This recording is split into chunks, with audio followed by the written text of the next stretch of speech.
بسم اللہ الرحمن الرحیم۔ شروع اللہ کا نام لے کر جو بڑا مہربان نہایت رحم والا۔ حضرت ابی بن قعب کہتے ہیں میں نے حضور سے کہا حضور میں چوتھا حصہ آپ پہ درود پڑھوں گا اور باقی جو 3 حصے ہیں دیگر وظیفے کر لیا کروں گا۔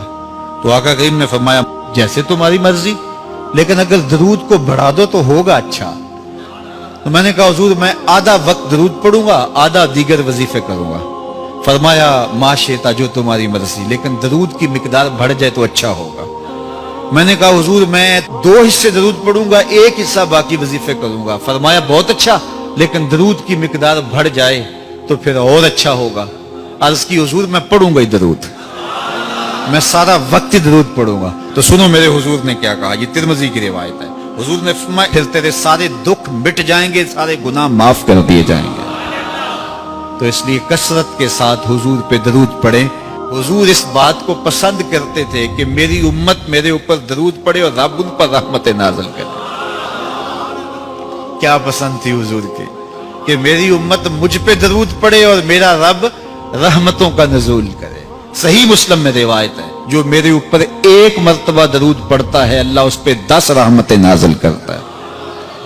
اللہ اکبر۔ اور اگر درود کے ساتھ سلام بھی ہو تو مجھے ایک شعر اتنا اچھا لگتا ہے تو سادہ سا، پتہ نہیں اس کا وزن بھی ٹھیک ہے نہیں، کسی سادے سے بندے نے کہا ہے لیکن مجھے بڑا پسند آیا۔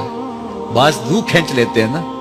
کسی نے کیا خوب کہا کہ درود پڑھنے سے ثواب ملتا ہے، سلام پڑھنے سے جواب ملتا ہے۔ کتنا سادہ اور کتنا خوبصورت۔ درود پڑھنے سے ثواب ملتا ہے، سلام پڑھنے سے جواب ملتا ہے۔ اور اگر حضور کی طرف سے وعلیکم السلام کے لفظ آگے تو اور کیا چاہیے۔ اس لیے کثرت سے حضور کو سلام کرو۔ یار آپ گلی سے بازار سے گزرتے ہوں تو کوئی لڑکا، کوئی بزرگ، کوئی شخص آپ کو روز سلام کرے تو ایک دن آپ پوچھتے ہیں نا یہ کون ہے، روز ہی سلام کرتا ہے، یہ کس کا بیٹا ہے، یہ روز سلام کرتا ہے۔ پھر کس دن آپ روک کے پوچھیں گے پتر کس کے پتر ہو، اتنے اچھے ہو کے روز سلام کرتے ہو۔ تو ایک دن حضور بھی پوچھیں گے نا یہ کس کا پتر ہے، یہ کس کا بیٹا ہے، یہ روز مجھے سلام کرتا ہے۔ تو پھر حضور سے تعارف ہو جائے گا۔ اس لیے حضور کو سلام کیا کرو۔ حضرت ابو درداء رضی اللہ تعالیٰ عنہ کہتے ہیں میں حضور کی بارگاہ میں جب آقا نے فرمایا نا کہ جمعے کے دن کثرت کے ساتھ میرے پہ درود پڑھا کرو، تو میں نے عرض کی حضور جب آپ وصال کر جائیں گے تب بھی یہ عمل جاری رکھیں؟ تو حضور نے فرمایا اللہ نے مٹی پہ حرام کر دیا نبیوں کے جسموں کو کھائے۔